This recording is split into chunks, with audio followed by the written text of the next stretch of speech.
Hi all, welcome to Edus Academy. നമ്മുടെ JPHന്റെ short list ഇങ്ങനെ വന്നുകൊണ്ടിരിക്കുക അല്ലേ, അതായത് ഓരോ ജില്ലയുടെയും ഷോർട്ട് ലിസ്റ്റ് കാര്യങ്ങളൊക്കെ വന്നുകൊണ്ടിരിക്കുകയാണ്. അപ്പോൾ ഈ JPHന്റെ ഷോർട്ട് ലിസ്റ്റിനെ കുറിച്ചുള്ള ഒരു അപ്ഡേറ്റ് ആണ് ഞാൻ ഈ വീഡിയോയിലൂടെ ഡിസ്കസ് ചെയ്യാനായിട്ട് ഉദ്ദേശിക്കുന്നത്. അതായത് ഇതുവരെ ഏതൊക്കെ ഡിസ്ട്രിക്റ്റിൽ വന്നു, ആ ഡിസ്ട്രിക്റ്റിന്റെ കട്ട് ഓഫ് എന്താണ്, ഇനിയുള്ള സ്ട്രാറ്റജീസ് എന്തൊക്കെയായിരിക്കും എന്നുള്ളതാണ് നമ്മൾ ഈ വീഡിയോയിൽ ഡീറ്റെയിൽ ആയിട്ട് ഡിസ്കസ് ചെയ്യുന്നത്. സോ ഈ വീഡിയോ സ്കിപ്പ് ചെയ്യാതെ ആദ്യം മുതൽ അവസാനം വരെ കാണുക കേട്ടോ. അപ്പൊ നോക്കിയേ, നമുക്ക് JPHന്റെ എക്സാമിന്റെ ഹിസ്റ്ററി കാര്യങ്ങളൊക്കെ അറിയാം അല്ലേ. ഏപ്രിൽ മാസം 26-ാം തീയതിയായിരുന്നു എക്സാം കഴിഞ്ഞത്. അത്യാവശ്യം നന്നായിട്ട് എഴുതാൻ കഴിഞ്ഞ ഒരു എക്സാം ആയിരുന്നു. ഒരുപാട് നമ്മുടെ കുട്ടികൾക്കൊക്കെ നല്ല രീതിയിൽ പെർഫോം ചെയ്യാൻ കഴിഞ്ഞ ഒരു എക്സാം ആയിരുന്നു. സോ അതുകൊണ്ട് തന്നെ എല്ലാവർക്കും വളരെ ആകാംക്ഷയുണ്ട് അതിന്റെ ഔട്ട്കം എങ്ങനെയായിരിക്കും, പോസ്റ്റിംഗ് കാര്യങ്ങളൊക്കെ എങ്ങനെയായിരിക്കും എന്നുള്ളത് അറിയാൻ വളരെയധികം ആകാംക്ഷയുണ്ട്. ഇപ്പൊ അതിന്റെ ഒരു പ്രസന്റ് സ്റ്റേറ്റസ് പറഞ്ഞു കഴിഞ്ഞാൽ പല ഡിസ്ട്രിക്റ്റിലും ഏകദേശം 9ഓളം ജില്ലകളിൽ അതിന്റെ ഷോർട്ട് ലിസ്റ്റ് വന്നു കഴിഞ്ഞിട്ടുണ്ട്. അവരുടെ ഡോക്യുമെന്റ് വെരിഫിക്കേഷൻ ഈ വരുന്ന ദിവസങ്ങളിൽ നടക്കുകയാണ് കേട്ടോ. പല ഡിസ്ട്രിക്റ്റിലും നെക്സ്റ്റ് ഈ വരുന്ന ആഴ്ചകളിലൊക്കെ ഡോക്യുമെന്റ് വെരിഫിക്കേഷൻ നടക്കുകയാണ്. സോ ഇതിന്റെ പ്രൊസീജിയർ എന്താണെന്ന് വെച്ച് കഴിഞ്ഞാൽ ഡോക്യുമെന്റ് വെരിഫിക്കേഷൻ നടക്കും. അതിനുശേഷം യൂഷ്വലി ഒരു ഇന്റർവ്യൂ ഉണ്ടാകും കേട്ടോ.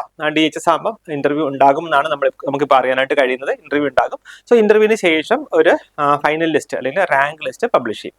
ആ റാങ്ക് ലിസ്റ്റിൽ നിന്നായിരിക്കും പിന്നെ നമ്മുടെ പോസ്റ്റിങ് കാര്യങ്ങളൊക്കെ വരിക. അപ്പോൾ ഈ ഷോർട്ട് ലിസ്റ്റ് പബ്ലിഷ് ചെയ്ത് കഴിഞ്ഞാൽ നമ്മൾ റാങ്ക് ലിസ്റ്റിൽ വരും. പക്ഷെ റാങ്ക് ലിസ്റ്റിൽ ടോപ്പിലേക്ക് വരുന്നവർക്കായിരിക്കും ആദ്യം പോസ്റ്റിംഗ് ലഭിക്കുക കേട്ടോ. അപ്പം ആ രീതിയിലാണ് നിങ്ങൾ നിങ്ങളുടെ മൈൻഡിനെ പ്രിപ്പയർ ചെയ്ത് വെക്കേണ്ടത് കേട്ടോ. അപ്പൊ നോക്കിയാൽ ആലപ്പുഴയുടെ ഷോർട്ട് ലിസ്റ്റ് വന്നിട്ടുണ്ട്. ഈ മാസം 4-ാം തീയതി അല്ലെ, 4-ാം തീയതിയാണ് ആലപ്പുഴയുടെ ഷോർട്ട് ലിസ്റ്റ് വന്നിരിക്കുന്നത്. നമ്മുടെ മെയിൻ ലിസ്റ്റ് മാത്രമാണ് ഇവിടെ ഉൾപ്പെടുത്തിയിരിക്കുന്നത് കേട്ടോ.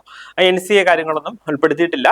ഏകദേശം 189ഓളം കാൻഡിഡേറ്റ്സ് ആണ് നമ്മുടെ ഈ ഷോർട്ട് ലിസ്റ്റിൽ വന്നിട്ടുള്ളത്.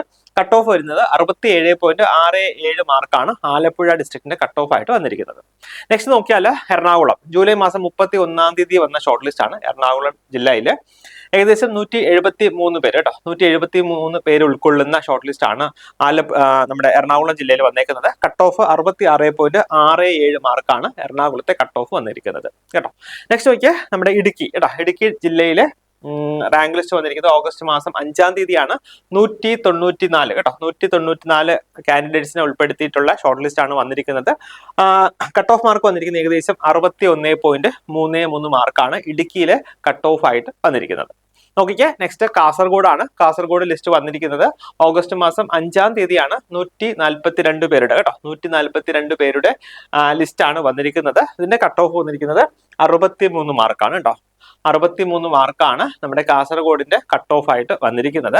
നെക്സ്റ്റ് കൊല്ലം ജില്ല കേട്ടോ. കൊല്ലം ജില്ലയുടെ ഷോർട്ട് ലിസ്റ്റ് വന്നിരിക്കുന്നത് ഓഗസ്റ്റ് മാസം 7-ാം തീയതിയാണ് കേട്ടോ. ഓഗസ്റ്റ് മാസം 7-ാം തീയതിയാണ്.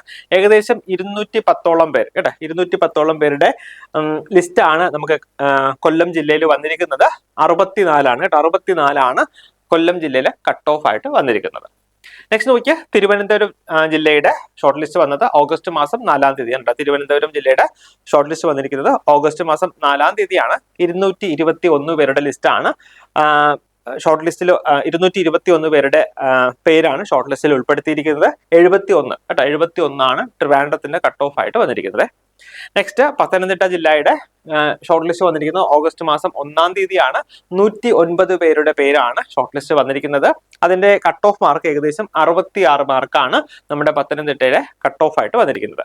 നെക്സ്റ്റ് പാലക്കാട് കേട്ടോ. പാലക്കാട് ജില്ലയുടെ ഷോർട്ട് ലിസ്റ്റ് വന്നിരിക്കുന്നത് 6-ാം തീയതി, ഓഗസ്റ്റ് മാസം 6-ാം തീയതിയാണ്.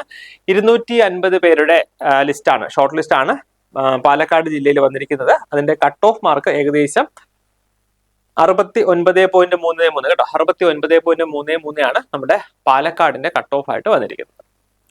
സോ നെക്സ്റ്റ് കോഴിക്കോടിന്റെ ഷോർട്ട് ലിസ്റ്റ് വന്നിരിക്കുന്നത് ഓഗസ്റ്റ് മാസം 2-ാം തീയതിയാണ്. 222 പേര് കേട്ടോ, 222 പേരുടെ ഷോർട്ട് ലിസ്റ്റ് ആണ് കോഴിക്കോട് ജില്ലയിൽ വന്നിരിക്കുന്നത്. കട്ട് ഓഫ് ഏറ്റവും കൂടി വന്നേക്കുന്നത് കോഴിക്കോടാണ് കേട്ടോ. 72.67 മാർക്കാണ് കോഴിക്കോടിന്റെ കട്ട് ഓഫ് ആയിട്ട് വന്നിരിക്കുന്നത്.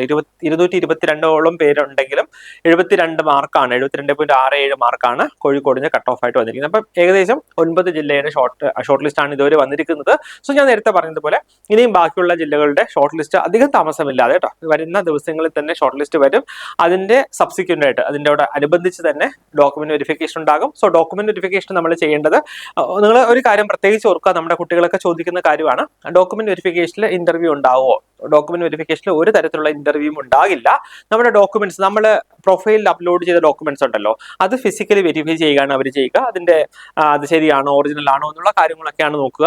നമ്മുടെ ഒരു ആധാർ കാർഡ്, അതുകൂടാതെ നമ്മുടെ എന്താ പ്രൊഫൈലിൽ നമ്മൾ അപ്ലോഡ് ചെയ്ത എല്ലാ ഡോക്യുമെന്റ്സും അതിന്റെ ഒറിജിനൽ സർട്ടിഫിക്കറ്റ്സ് ഇതിന്റെ എല്ലാം ഒരു സെറ്റ് കോപ്പിയുമായിട്ട് വേണം നിങ്ങൾ ഡോക്യുമെന്റ് വെരിഫിക്കേഷൻ നിങ്ങളെ വിളിച്ചിരിക്കുന്ന PSC ഓഫീസിലേക്ക് പോകാൻ. ഇപ്പൊ സപ്പോസ് നിങ്ങൾ അപ്ലൈ ചെയ്തത് കാസർഗോഡാണ് അപ്ലൈ ചെയ്തത്, നിങ്ങളുടെ സ്വന്തം സ്ഥലം ആലപ്പുഴയാണ്, പക്ഷെ നിങ്ങൾ കാസർഗോഡ് DHSന്റെ അണ്ടറിലാണ് അപ്ലൈ ചെയ്തതെങ്കിൽ നിങ്ങൾ പോകേണ്ട PSC ഓഫീസ് എന്ന് പറഞ്ഞാൽ കാസർഗോഡ് PSC ഓഫീസ് ആയിരിക്കണം കേട്ടോ. അവിടെ തന്നെ ആയിരിക്കും നിങ്ങളെ വിളിച്ചിരിക്കുന്നത്, അവിടെ തന്നെയാണ് നിങ്ങൾ പോകേണ്ടത്.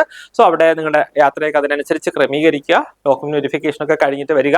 നിങ്ങൾക്ക് OTV സർട്ടിഫിക്കറ്റ് കാര്യങ്ങളൊക്കെ ഇഷ്യൂ ചെയ്യുന്നതായിരിക്കും. അതിനുശേഷം മോസ്റ്റ് പ്രോബബ്ലി നമ്മളിപ്പോൾ അറിയുന്നത് ഇന്റർവ്യൂ ഉണ്ടാകും എന്നുള്ളതാണ്. സോ ഇന്റർവ്യൂ മിക്കവാറും ഉണ്ടാകും. ഇന്റർവ്യൂവിന് ശേഷമായിരിക്കും റാങ്ക് ലിസ്റ്റ് ഇടുക കേട്ടോ. അപ്പം ഇന്റർവ്യൂവിനെ കുറിച്ചുള്ള ഗൈഡൻസ്, അതിന്റെ ഇൻഫർമേഷൻസ് കാര്യങ്ങളൊക്കെ നിങ്ങൾക്ക് പ്രോപ്പറായിട്ട് കൃത്യമായിട്ട് അപ് ടു ഡേറ്റ് ആയിട്ട് ലഭിക്കാനായിട്ട് നമ്മുടെ കമ്മ്യൂണിറ്റിയിൽ ജോയിൻ ചെയ്യുക. കമ്മ്യൂണിറ്റിയുടെ ലിങ്ക് ഈ വീഡിയോയുടെ താഴെ ഫസ്റ്റ് കമന്റ് ആയിട്ട് നമ്മൾ പിൻ ചെയ്തിരിക്കുന്നതായിരിക്കും. സോ ആ കമ്മ്യൂണിറ്റിയിൽ നിങ്ങൾ ജോയിൻ ചെയ്യുക. അതിൽ എന്താ ഞാൻ നേരത്തെ പറഞ്ഞ പോലെ നമ്മുടെ എല്ലാ ഡീറ്റെയിൽസും ഷെയർ ചെയ്യുന്നതായിരിക്കും. Stay in touch with us. അപ്പം എല്ലാവർക്കും ഓൾ ദി ബെസ്റ്റ്. എല്ലാവർക്കും എത്രയും പെട്ടെന്ന് ഗവൺമെന്റ് ജോലി ലഭിക്കാനുള്ള എല്ലാ ഈശ്വര അനുഗ്രഹവും ഉണ്ടാകട്ടെ എന്ന് ഞാൻ ആശംസിക്കുന്നു. നമുക്ക് നെക്സ്റ്റ് വീഡിയോയിൽ വേറൊരു ടോപ്പിക്കുമായിട്ട് കാണാം. Bye bye and take care.